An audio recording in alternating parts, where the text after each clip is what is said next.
అలాగైతే భాస్కర్ నువ్వు దర్బార్కు వెళ్ళి ఏం చేస్తావు? ఓ చిన్న కార్యం ఉంది. ఒకరికి న్యాయం జరిపించాలి. ఎవరికి జరిపించాలి న్యాయం? షావుకారు సదానంద్ నుండి గోపయ్య రైతుకి. తప్పకుండా జరుగుతుంది. కానీ ఈ రాజ్యంలో కాదు, ఇంకేదైనా రాజ్యంలో.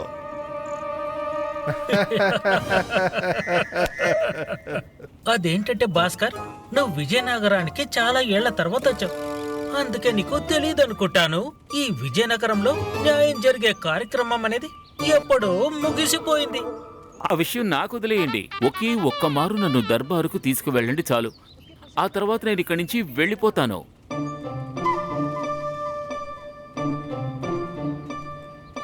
దర్బార్కి వెళ్ళాక న్యాయం జరిపించాక నువ్వు వెళ్ళిపోతావు కదా. మళ్ళీ నువ్వు తిరిగి వచ్చి విజయనగరానికి రావు కదా. రాను. ఈ విషయంలో నువ్వు ప్రమాణం చేయగలవా? అదే మా మనశ్శాంతి కోసం. అవశ్యం చేస్తాను. కేవలం మీ ఇద్దరి ఆత్మశాంతి కోసం. తమకు మణిచార్యుల మీద ఒట్టు, తమకు గణిచార్యుల మీద ఒట్టు.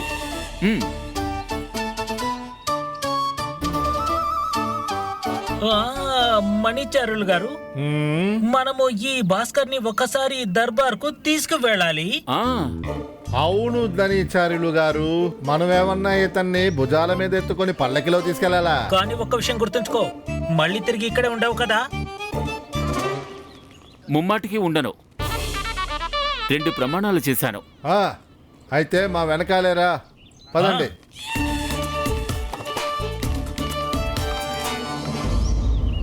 అప్రమత్తం కండి, అందరూ శిరస్సులు వంచండి. అనంతకాలం వరకు ఎవరికి రుణపడి ఉంటామో విజయనగర గౌరవం, దూరదృష్టి, న్యాయ ప్రియులు శ్రీ మహారాజుల గారు విచ్చేస్తున్నారహో.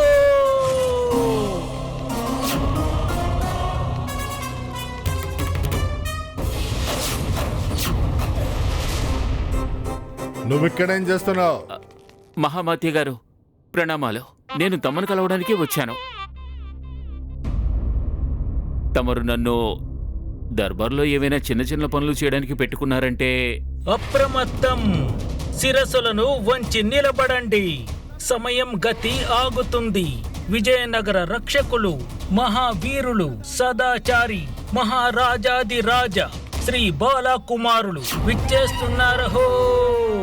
మహారాజు బాలకుమారుడికి జై, మహారాజు బాలకుమారుడికి జై, మహారాజు బాలకుమారుడికి జై, మహారాజు బాలకుమారుడికి జై, మహారాజు బాలకుమారుడికి జై, మహారాజు బాలకుమారుడికి జై, మహారాజు బాలకుమారుడికి జై, మహారాజు బాలకుమారుడికి జై.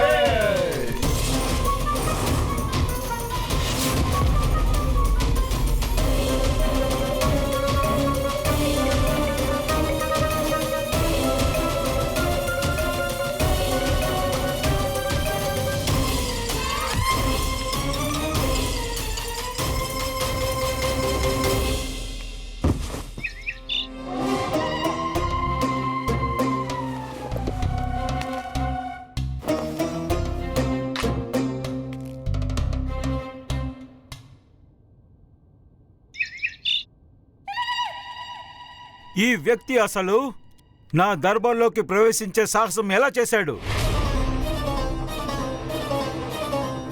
వెంటనే ఇతన్ని దర్బార్ నుంచి మెడపెట్టుకుని బయటికి గెంటేయండి.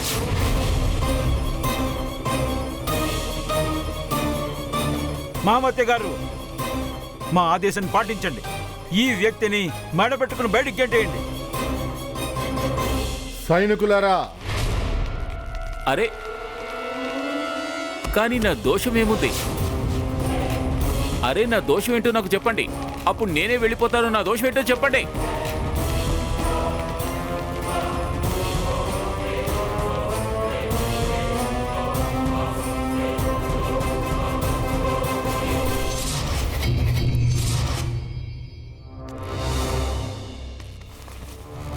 ఇవాల్టి సభ ఇంతటితో సమాప్తమవుతుంది.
ఈ బాలకుమారుడికి ఏమైనా మతిపోయిందా? నాతో ఎందుకలా దురుసుగా ప్రవర్తించాడు? నేను కూడా అతని ఆశ్చర్యచకితమైన వ్యవహారాన్ని మొదటిసారి చూస్తున్నాను. భాస్కర్, కిందటి జన్మలో నువ్వు తప్పకుండా అతడికి ఏదో చేసుంటావు. అందుకే ఈ జన్మలో నిన్ను చూడగానే అది గుర్తొచ్చింది. బాబాయ్, బాల్యంలో నేను చేసిన అల్లరి పనులకి, తుంటరి చేష్టలకు మా నాన్నగారే విసిగిపోయేవారు. నాకు నిన్నటి సంగతే గుర్తుండదు, ఇక గత జన్మ కూడానా? అరే భాస్కర్, ఇక చాలా ఆపు. నువ్వు పండిత రామకృష్ణ పుత్రుడు అని నాకు నమ్మకం కలిగిందిలే. మరిలా మాటి మాటికి దర్బార్ నుంచి బయటకు వచ్చి ఏం నిరూపిస్తున్నావు? ఆ, పండిత రామకృష్ణ కూడా దర్బార్ నుంచి తొలగించబడేవాడు. నువ్వు నీ తండ్రి కంటే ఒక అడుగు ముందే ఉంటావు. వారిని దర్బార్ నుంచి బయటికి పంపించేవారు. నిన్ను దర్బార్లో కాలు పెట్టగానే బయటికి విసిరి పారేస్తున్నారు. తాత, ఇలా దర్బార్ నుంచి విసిరిపారేసే సేవను నేను ఇంక స్వీకరించదలుచుకోలేదు. ఒక్కమారు గోపయ్యకు న్యాయం లభిస్తే నేను నా దారి వెతుక్కుంటూ ఏదో విధంగా వెళ్ళిపోతాను. ఇప్పుడేం చేస్తావు? దర్బార్ నుంచి బహిష్కరించబడ్డావు. మళ్ళీ లోపలికి వెళ్లే అవకాశం కూడా లేదు నీకు. ఇప్పుడు నేను దర్బార్లోకి వెళ్ళలేకపోతే ఏమవుతుంది? ఆ దర్బారే ఇప్పుడు నా వద్దకు వస్తుంది. ఆ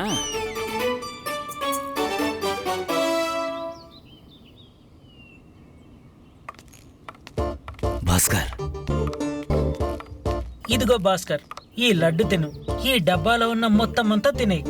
ఇక నీ మెదడులో నుంచి ఈ కోరిక పూర్తిగా తీసేయి.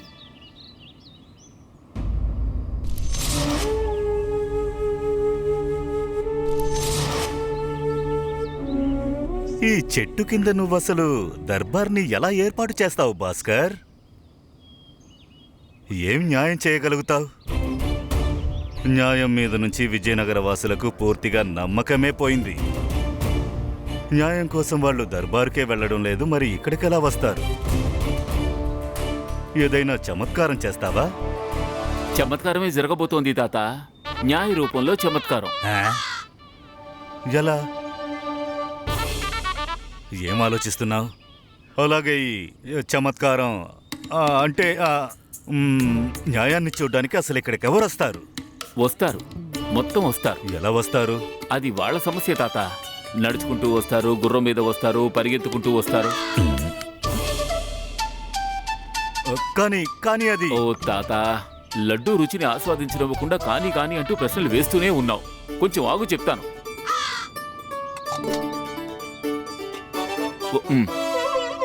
ఒక విషయం చెప్పు. ఈ ఊళ్ళో షావుకారుకు బలైన ఒకే ఒక వ్యక్తి ఆ గోపయ్య ఒక్కడేనా? కాదు. సూచీని గనక తయారు చేయిస్తే విజయనగరంలోని సగం మంది అతనికి బలైపోయిన వారే. అంటే ఎవరైతే షావుకారికి భయపడి దర్బారుకు వెళ్లి న్యాయం అడగలేదో వాళ్ళంతా ఇక్కడికొస్తారుగా. న్యాయం పొందడానికి కాదు, న్యాయం జరగడం చూడ్డానికి. అంటే తాత, షావుకారికి సమాచారం అందించాలి. ఆ తర్వాత మిగిలిన వాళ్ళకు కూడా ఈ సమాచారం అందుతుంది. ఏమిటి, అర్థమైందా? అర్థమైంది.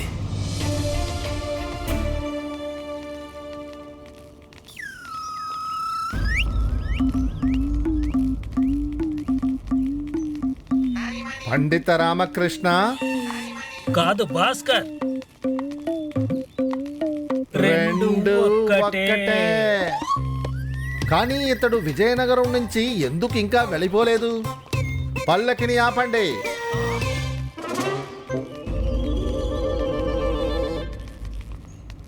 ప్రణామములు. నువ్వు ఇక్కడేం చేస్తున్నావు? లడ్డూ తింటున్నాను. భలే రుచిగా ఉంది. కావాలా? మాకేం వద్దు. గుర్తుందా లేదంటే మర్చిపోయావా? నువ్వు ఇక్కడి నుంచి వెళ్ళిపోవాలి కదా. గుర్తుంది, కానీ నేను వెళ్ళవలసింది ఎప్పుడు? గోపయ్యకి న్యాయం జరిగిన తర్వాత కదా. ఏమిటా న్యాయం? నువ్వు మమ్మల్ని ఒకసారి దర్బార్కి తీసుకెళ్ళమన్నావు, మేము నిన్ను తీసుకుని వెళ్ళాం. ఇక నువ్వు ఇక్కడి నుంచి బయలుదేరు. ఇదే పెద్దవాళ్లతో వచ్చిన సమస్య. తమరందరూ గొప్ప గొప్పవారు, రాజగురువులు, మహాజ్ఞానులు. జ్ఞానులకు చిన్న చిన్న విషయాలు గుర్తుండవు. ఏంటా చిన్న విషయాలు? మీరే చెప్పారుగా, దర్బారుకు వెళ్లి గోపయ్యకి న్యాయం జరిపించి తర్వాత వెళ్ళు అని. మర్చిపోయారా? మనమే అన్నావా? మనీచర్లు గారు, మనము చెప్పుండము. బహుశా మీరే చెప్పుంటారు. వ్యర్థమైన మాటలు మీ నోటి నుంచే వస్తాయి ధనిచార్యులు గారు. నేను చెప్తున్నాను మణిచార్లు గారు. సరే సరే మీరిద్దరూ వదిలేయండి. వ్యర్థ విషయాలు మాట్లాడుకుని ప్రయోజనం ఏముంది? ఏమిటి కాని? మరి రాజగురువుల నోటి నుండి వెలువడిన మాటలు మామూలు మాటలు కావు. ప్రమాణమవుతుంది. వారి నుండి నేర్చుకోండి. ఎన్నో వత్సరాలు మీ ఇరువురికి గురువులుగా ఉన్నారు. ఆ, ఆ. అందుకే ఇవాళ ఈ స్థితిలో ఉన్నాము. అరే తమ నోటి నుండి వచ్చిన ఆ వచనం అవశ్యం శిలాశాసనంతో సమానం. అయితే ఆ శిలను పగలకొట్టు, ఇక్కడి నుంచి వెళ్ళిపో. కానీ ఆ శిలాశాసనంపై శిలలు మీరిరువురే కదా. వీళ్ళిద్దరూ బండరాళ్లేలే. ఓ లేదు, నేను చెప్పిన దానికి అర్థం ఏమిటంటే మీరు ఇద్దరు మా సమక్షంలో ఖచ్చితంగా ఆ మాటను అన్నారు. అవునవును, నేను కూడా విన్నాను. సరే సరేలే, నువ్వు చెప్పావంటే సరిగ్గానే ఉంటది. నాకు ఇప్పుడిప్పుడే కొద్దిగా గుర్తొస్తోంది. మీరిద్దరూ చెప్పిన మాటని నేను ఎలా కాదనగలను? వాటిని అసత్యాలుగా ఎలా మార్చను? లోకులు ఏమనుకుంటారో? అయితే మీ ఇరువురి మాటకు ఎలాంటి విలువ లేదా? రాజగురువులిరువురు వ్యర్థులేనా? ఈ రోజు నేను మీ ఇరువురి మాట నిలబెట్టలేదంటే తర్వాతే ఇంకా ఎవరూ నిలబెట్టరు. ఆ తర్వాత కొద్దిగా మీ మాటలకి ప్రాముఖ్యత ఉండదు. ఆ తరువాత మేము అంతమవుతాం. న్యాయం గోపయ్యకు జరుగుతుంది, లాభం మీ ఇద్దరికీ జరుగుతుంది. ఇక ఆ న్యాయం దర్బారులో కాదు, ఇక్కడ జరుగుతుంది. ఇక్కడ తామిరువురు వెళ్లి సావుకారికి సందేశం ఇవ్వండి, అతని పాపపుకుండా నిండిపోయింది అని.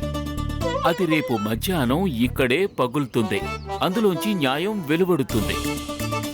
అలాగే ఆ న్యాయ సార్థకత కోసం 5 సాక్షులు కూడా ఉంటారు. 5 సాక్షులా? పదండి పదండి.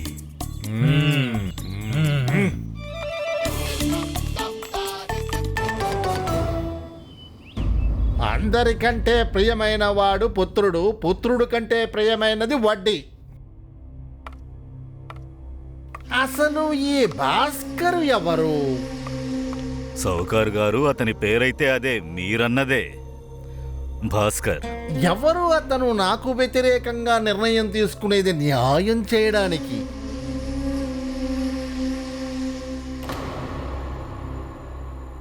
ఏం తయారు చేశావు నువ్వు?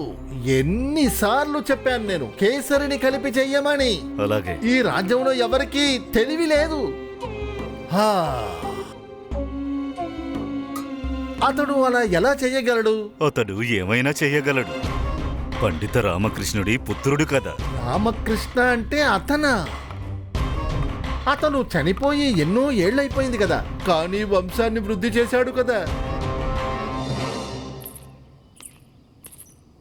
భాస్కర్, ఓర్ని తనొచ్చిందేమిటి? నువ్విక్కడి నుంచి వెళ్ళలేదా?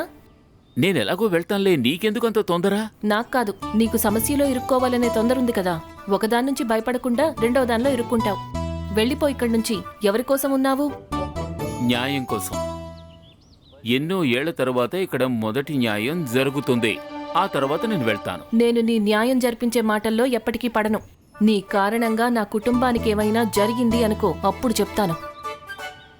ఇప్పుడు ఈ సంచి పట్టుకో, ఇందులో భోజనం ఉంది. దీన్ని కూడా నీతో తీసుకువెళ్ళు. ఓరిని, నువ్వు కాపాడుతుంటావు, భోజనం పెడుతుంటావు, ఓవైపు చివాట్లు పెడుతుంటావు.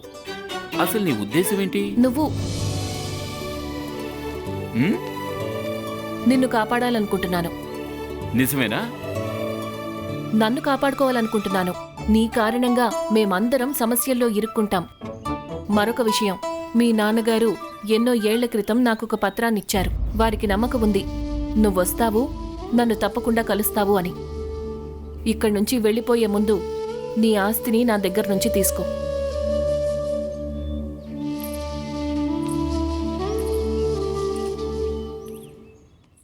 అసలు ఆ రైతుకి ఎలా న్యాయం జరిపిస్తాడు? ఏ చెట్టు కింద అయితే అతను కూర్చున్నాడో అతడు దాని శాఖలను కదుపుతాడా? అప్పుడు న్యాయం చెట్టు మీద నుంచి పడుతుందా?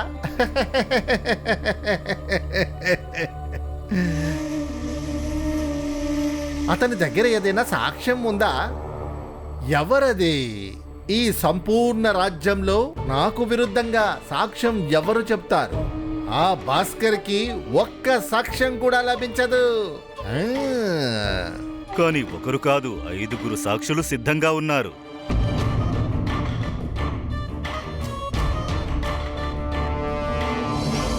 అరే, ఎక్కడి నుంచి తీసుకొస్తావు 5 సాక్షుల్ని? ఇంతవరకు ఎక్కడ దాక్కుని ఉన్నారు? అయినా అసలు నువ్వు ఎవరు? నా పేరు భాస్కర్. భాస్కర్ అంటే అర్థమేమిటో తెలుసా షావుకారు గారు? సూర్యుడు. సూర్యుడిలాగా నేను దాక్కోలేను, అలాగే ఎవరూ నన్ను దాచిపెట్టలేరు. ఇప్పుడు నేను ఇక్కడికి అన్యాయం అనే మబ్బుల్ని తొలగించి న్యాయం అనే వెలుగుని ఇవ్వడానికి వచ్చాను. ఇతడే పండిత రామకృష్ణుడి పుత్రుడు. ఇతడి గురించే మేం మీకు చెప్పింది. భాస్కర్, భాస్కర్, విజయనగరం అంతా విస్తరించింది. ఏళ్ల తర్వాత విజయనగరంలో న్యాయం జరగబోతోందని. అది నీ చేతుల మీదుగా. అది నిజానికి ఇంతవరకు నేను ఎవరికీ ఏమీ ఇవ్వలేదు. ఇవాళ మొదటిసారి ఇవ్వాలనుకుంటున్నాను, అది కూడా ఒక సలహా. అరే, నీకు ఇప్పుడైతే నీ జీవితం అంతా నీ దగ్గరే పడి ఉంది. దానికి న్యాయం చేసుకో. అదే చేస్తున్నాను షావుకారు మహాశయ. అందరికంటే ప్రియుడు పుత్రుడు, పుత్రుడు కన్నా ప్రియమైనది వడ్డీ. అరే, న్యాయమైతే చాలా దూరంగా ఉంటుంది. కనీసం ఒక్క సాక్షినైనా నాకు విరుద్ధంగా వచ్చి నిలబడమను. కనీసం చీమలైనా నా ఆజ్ఞ లేకుండా వాటి భోజనాన్ని తీసుకువెళ్ళవు. అటువంటిది సాక్షులు ఎక్కడి నుంచి వస్తారు? ఎవరు వాళ్ళు? అసలు వాళ్ళ పేర్లు చెప్పు. తాత, నేను సాక్షినా? ఆ? తాతయ్య, ప్రకృతి మూల్యం ఏమిటి? భాస్కర్, తాత అనొద్దు. ఇప్పుడు నాకు ఏమంత వయసు అయిపోయిందని. ఏది మిగిలి ఉందో అది గడిచిపోతుందిలేండి. ప్రకృతి మూల్యం ఏమిటో ఆ విషయం చెప్పండి ముందు. ప్రకృతి యొక్క మూలం 5 మహాతత్వాలు. మరి అవేమిటి? అవి భూమి, ఆకాశం, నీరు, వాయువు, నిప్పు. ఈ 5 పంచభూతాలు రేపు ఇక్కడ మధ్యాహ్నం ఒకటవుతాయి, సాక్ష్యం ఇస్తాయి. గోపయ్యకు అన్యాయం జరిగింది అని.